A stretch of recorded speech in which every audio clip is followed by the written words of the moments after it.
not going to talk about war specifically, but on something that perhaps transcends the rather artificial distinction between war and peace.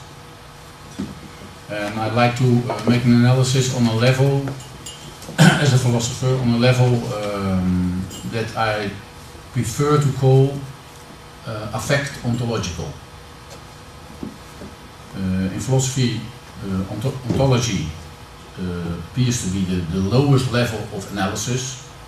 That is, if we accept the fact that metaphysics is dead, then there's only things that are, and analyzing on that level is called ontology. But I think ontology is too static an expression for understanding the way people are connected. Ontology is atomistic. It starts by individuals. And in my philosophy, at least the perspective that I more or less developed,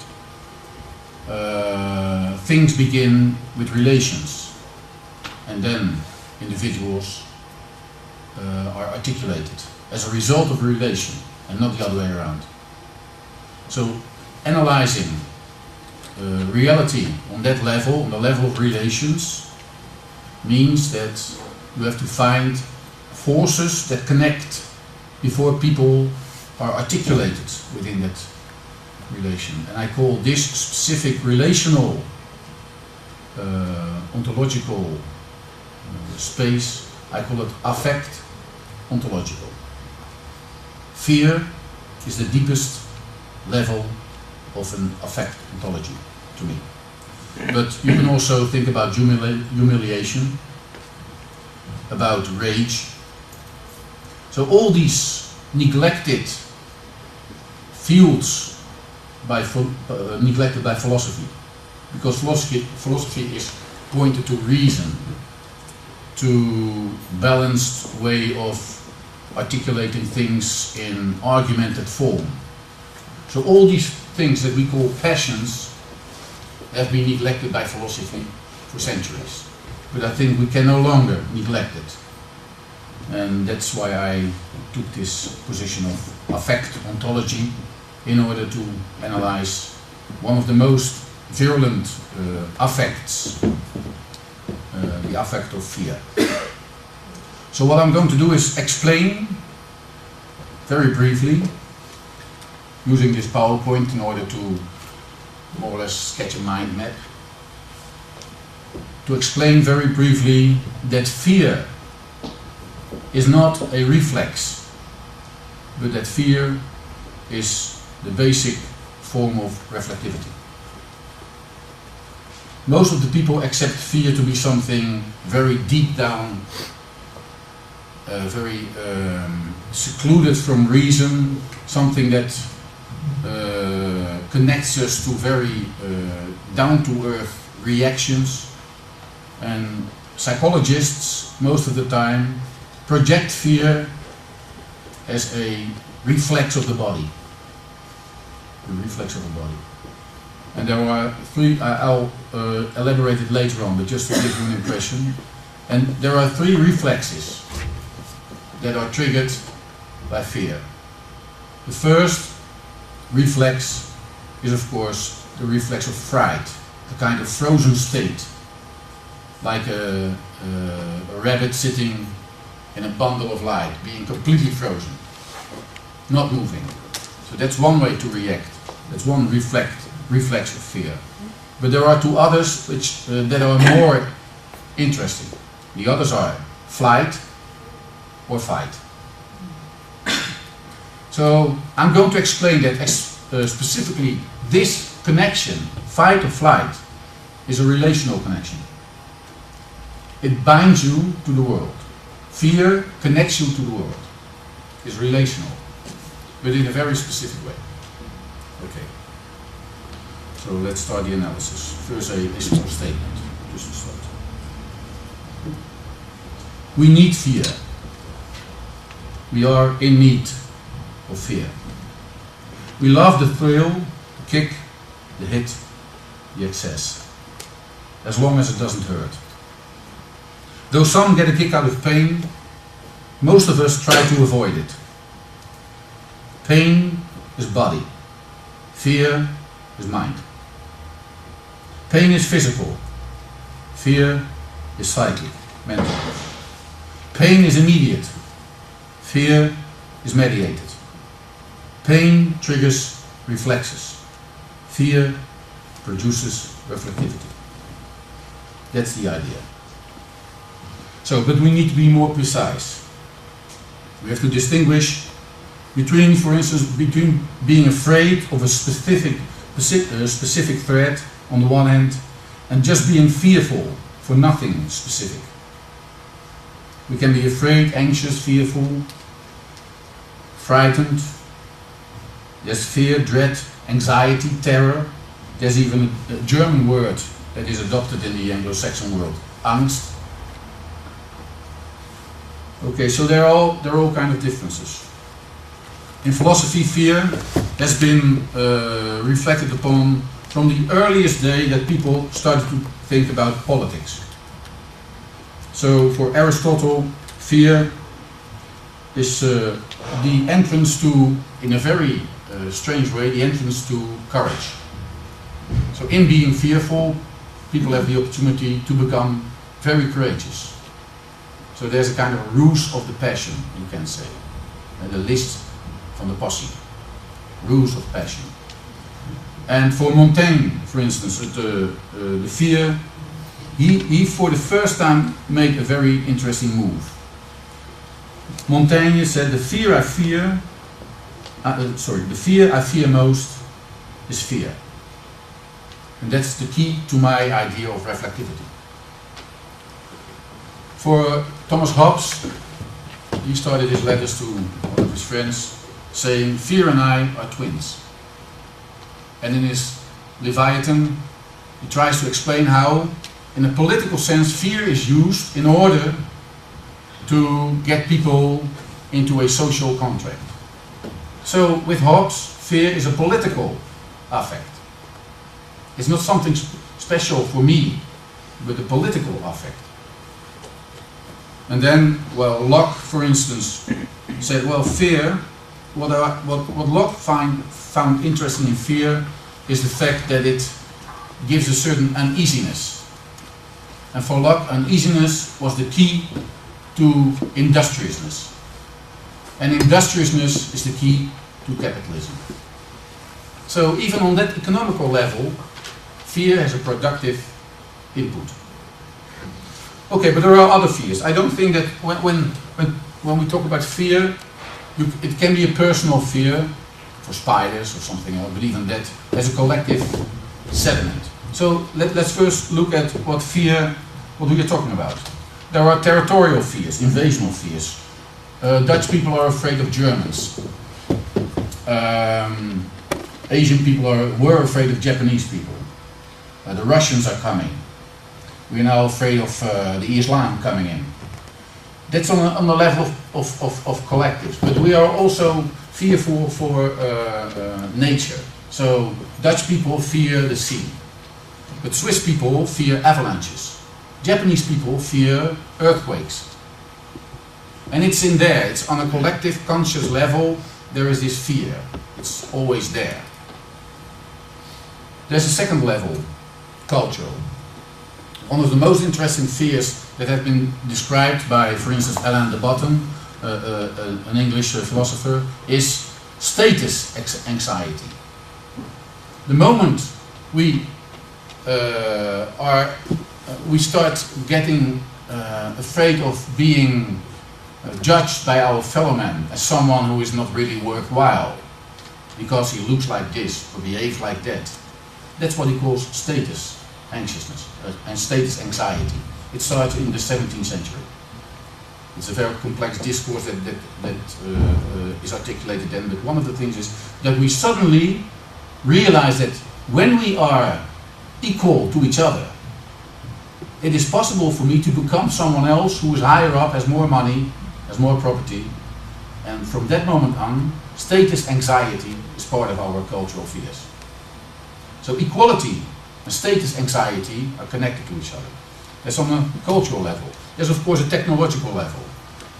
The 20th century has been raised, at least most of us has been raised by fearing the Holocaust, the nuclear Holocaust. Now, after 1989, Ulrich Beck developed his theory of risk society, explaining that technological fears are intensified and are expanded exponentially because we try to solve technological problems with technology, as a result of which the risk is even bigger. That's a technological fear. There's of course an existential fear, we're all going to die. Simple as that. And then there's something else, fundamental fear. I'm returning to the fundamental fear later on. Okay, so fear, once again, if we talk about fear of persons, it's always a layered, a complex, a sedimented fear. There's always a lot of fear triggered in one specific fear. So you have to be fearful of. You can be fearful of spiders, rats, Germans, avalanches, water. But more interesting is fearing the fear. Because what happens when you fear the fear is that you close circuit the affect. When you fear the fear, there's a kind of self-reflexivity. There's a self-reflexivity in the sense that the fear takes out the object and makes itself to an object on a meta level. Fearing the fear in a way is monomonistic, but more important, it empties the feeling, it empties the passion, because it's short-circuited on itself. So it loses its direction. There's no direction. If you fear the fear, you're lost. And the ultimate of fearing the fear is panic. And once people panic, politicians really start worrying. So politics is nothing less and nothing more, for that matter, than a discourse. A discourse for mobilizing this self-reflective fear. It gives it meaning. For instance, young Moroccan guys, they have all those bad kinds of behavior, and when you're fearful, it's best to concentrate on those elements in society. That's giving meaning. But the word sense was introduced in the 11th century and always had two meanings, you can say. The first meaning is meaning, but the second meaning is more important. The second meaning is direction. Once you give something, once you objectify something, or give something a meaning, you also give it a direction. You know what to do. You open up a perspective for behavior. Go away or fight it.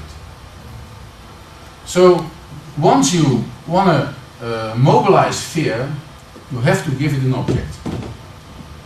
This object is always part of a discourse, of a meaningful discourse that directs these affects. On the level of psychology, we call this an emotion, but that's not what I'm talking about. Emotion is part of me. Emotion is part of psychology. There's already an identity, and this identity is in a way choosing to do this or that.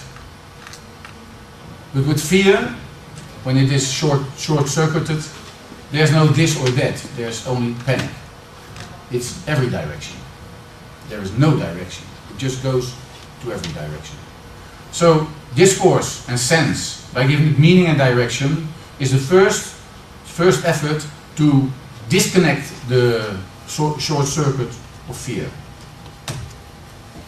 So the reflexes, the reflection of this fear is more or less taken into the discourse and directed. You can be frightened, frozen, but that's not interesting, because that's immobilization. What we need is mobilization. That's the whole issue. You have to direct the masses or groups of people in a certain direction.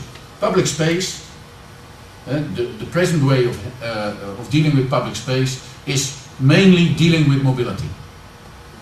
That's the whole idea. People, you have to direct people, and as long as you know where they are going, where they are coming from, then on a planning level, there's no problem. But once they stop, or start panicking, or start walking the other way that you want them to go, then there's a problem for politicians. So urban politics is mainly occupied with mobility. These are more interesting, flight or fight, because that's where the mobilization starts. That's where you can direct groups. So we have come down by fear in a short circuit, which I will explain later on, but it's always objectified by a discourse. And once you can objectify it, the reflection of fear can be used to mobilize people. That's politics. So politics is only mobilizing groups by giving a discourse to, well, at least after 2001, but I think already for, well, about 400 years, by giving a discourse and meaning to this collective fear. So fear is a political affect. It's not an individual reflex. But there's something else. When fear triggers fear, when fear has as its object not spiders or Islamists or black people or avalanches, when fear only produces as an object fear, then there's a real problem, because it is, in a way, that's what's called anxiety and angst, but in a way it's emptied. There is no meaning, there's only this tension, the tension that is not mobilized and not directed. It's, as Heidegger says, what happens in this fundamental fear is that we are facing nothing, no thing, nothing, nichts. So nihilism, for instance, for Heidegger at least, but also for Kierkegaard or Sartre, nihilism, the modern nihilism, the loss of values or the revaluation of values, has to do with this short-circuited fear that has no object any longer, no God, nothing, only human beings. So once you get back to human beings, you again take in the fear. It's the uncanny, that's Freud's theory and also Heidegger's theory. It's the uncanny, that's Unheimliche. No home. It's impossible to have a direction, to get home in a way. But for Heidegger, this uncanniness, the Unheimlichkeit, is the essence of being, of Dasein. So in a way, fleeing from yourself, as Heidegger says, is the existential position of modern men. We are always fleeing from ourselves because we don't want to face the angst, the anxiety. And that's that element. So accepting that element is in a way accepting the fact that we are never at home, which is quite a nice diagnostic tool to analyze the allochtones, wherever they are. So fugitives and allochtones in this way live through this specific Heideggerian Dasein situation. And the fear of the autochtones is, of course, that they are facing this, the Unheimlichkeit. And that explains a few other things, I think, in this analysis. But I can't get deeper into this, but that's the whole idea of the uncanniness. And eventually, of course, with Heidegger, it's death. Zum Tode sein, being towards death. Okay, so if you take this analysis, then you realize that the fear, it's not about emotion. It's never about emotion. Because emotion is controlled by identity itself. It's always about affect. And an affect is something that connects you to the outside. An affect makes you convulse, makes you being attracted, and makes you at the same time being attracted towards something and being repulsed by something. Okay. So with this in the back of our mind, eventually when we talk about fear, the real problem within the fear paradigm that we are living is the problem that is connected by all these different things. It's connected direction by mobilization. It's connected via this strange connection between emotion and affect. When does an affect become an emotion? That's interesting. It can only become an emotion because I integrate the affect into my personality, take charge of it and use it. There's an element of reflection. It's not on the level of reason that we connect, it's on the level of a bodily level that we connect to things. So psychology is part of it. The politics is part of it as well. And so the main problem that we have, I think, within the current situation is the problem of identity. So the whole analysis of our problem, at least from an affect ontological perspective, is that all these different things are connected to this idea of identity. Okay.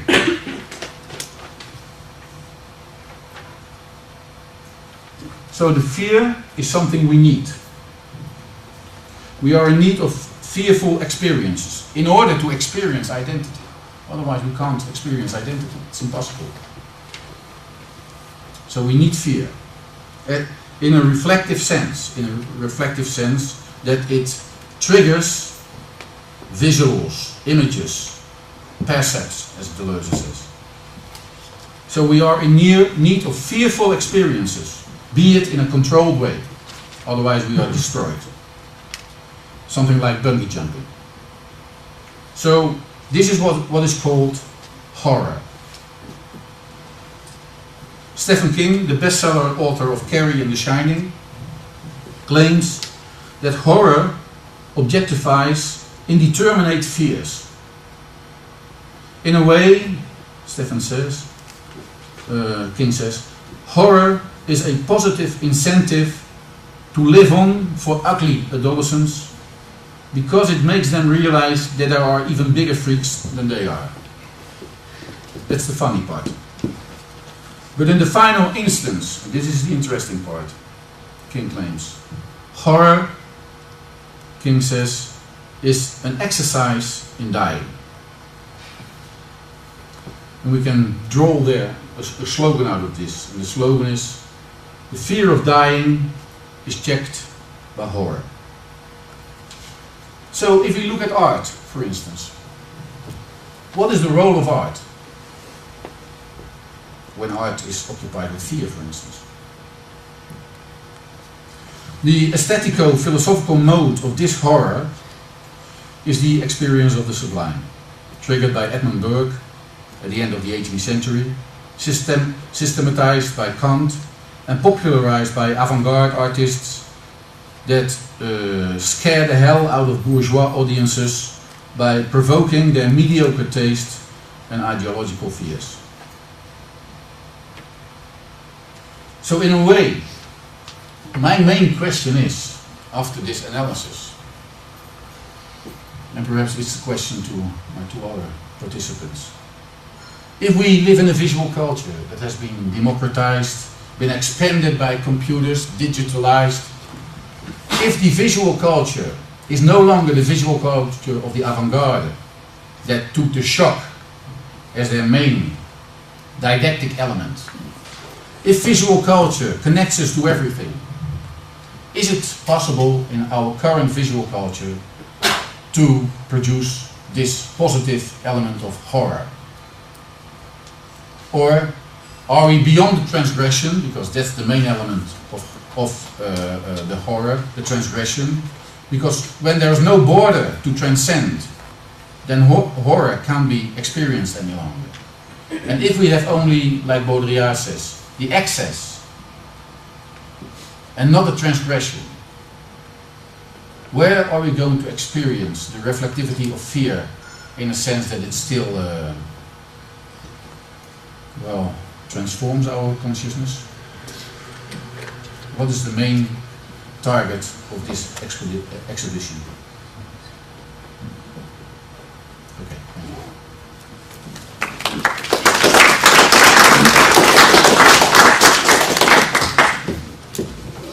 Thank you very much. How we did it last 2 times, if there are very urgent questions to the speaker, we would like to offer a floor for that.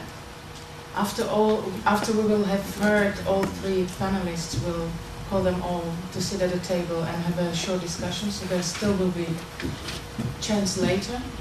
But is there somebody who wants to pose very urgent question at this moment? You said about the self-reflexivity, fear, if fear fears fear, or fear or fear.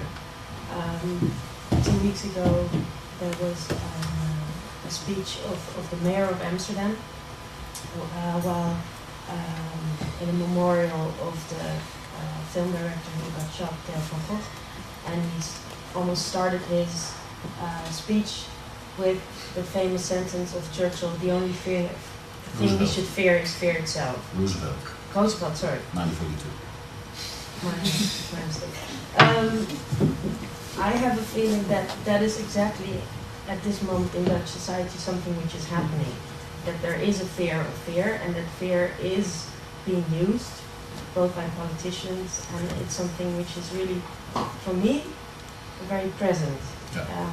How do you feel about I think that's the dynamics we are entangled in. That's true, but you shouldn't forget that politicians are entangled in this very dynamic themselves as well. So that's the main problem. When Roosevelt said, "Are we going to fear the fear that we fear, or are we going to fight back to the Japanese?" Then all the isolationists were convinced, and they started to fight. Not flight, not fright, but fight. Okay.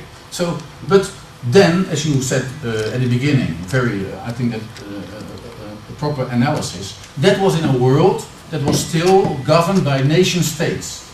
That was in a world that knew a territoriality and an extraterritoriality.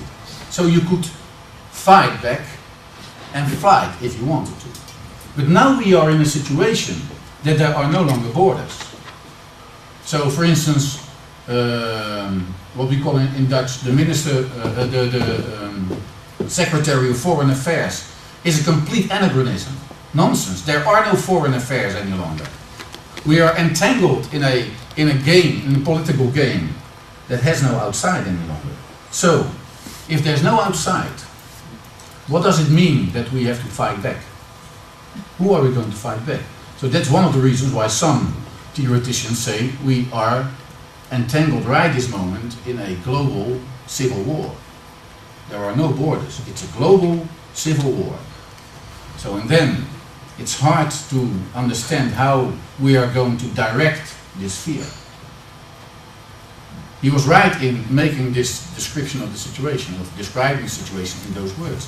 But our perspectives of coping with this specific self-reflectivity is completely different from the situation in the Second World War.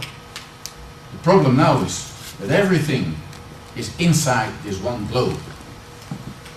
So it's panic, to my opinion. Pure panic.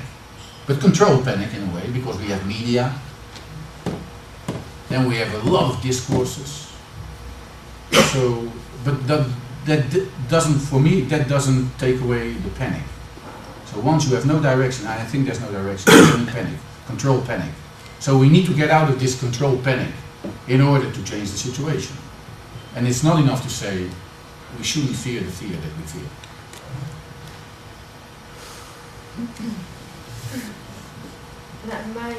Is it a dangerous situation? I mean, Yes, of course it's a dangerous situation. So how to react? I mean, as an individual, how to... Well, the easiest part is the individual.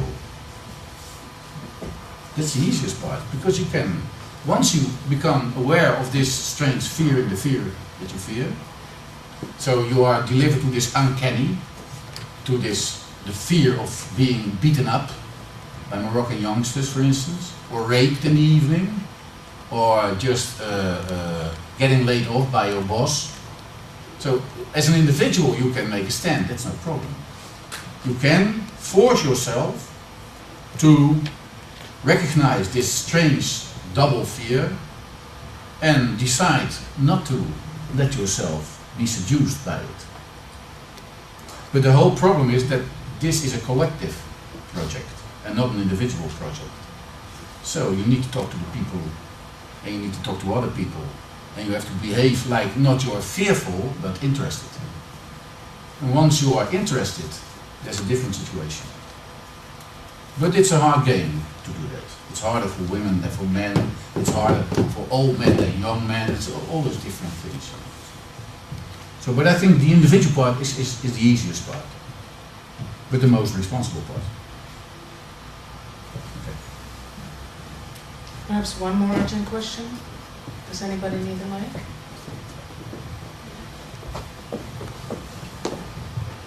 Well, if you call it a global Civil war.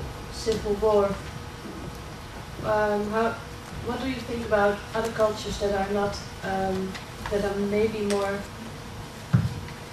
individualistic than our European culture? Less individualistic or more individualistic? More, because I think part of what you're saying is also wanting to be part of the group, and then by doing that leaving others out and making this division between your group and the others. Yeah. But there are other cultures that are maybe far more individualistic. Can you name one? Well, no, it's a question. I don't think there are more individualistic cultures than the Western culture. And I even think that the Western culture is that individualistic. Mm-hmm. So it's more an ideology that we want to cultivate than a factual and a de facto situation. Yeah, yeah. Because de facto we are all running that way altogether, Yeah, and then but running that way, and then that But way. that doesn't matter because it's about how you feel about being individual or not. Oh yeah, but feeling yourself an individual in a world that de facto does not appreciate individuals and creates collectives, feeling yourself an individual is the precise expression of this ideology. Yeah. Because your consciousness is completely filled by this idea, I'm an individual, but I'm scared. So let's stick together. Yeah. Right? Yeah. So I think there are other dynamics to explain this ideology. And perhaps one more?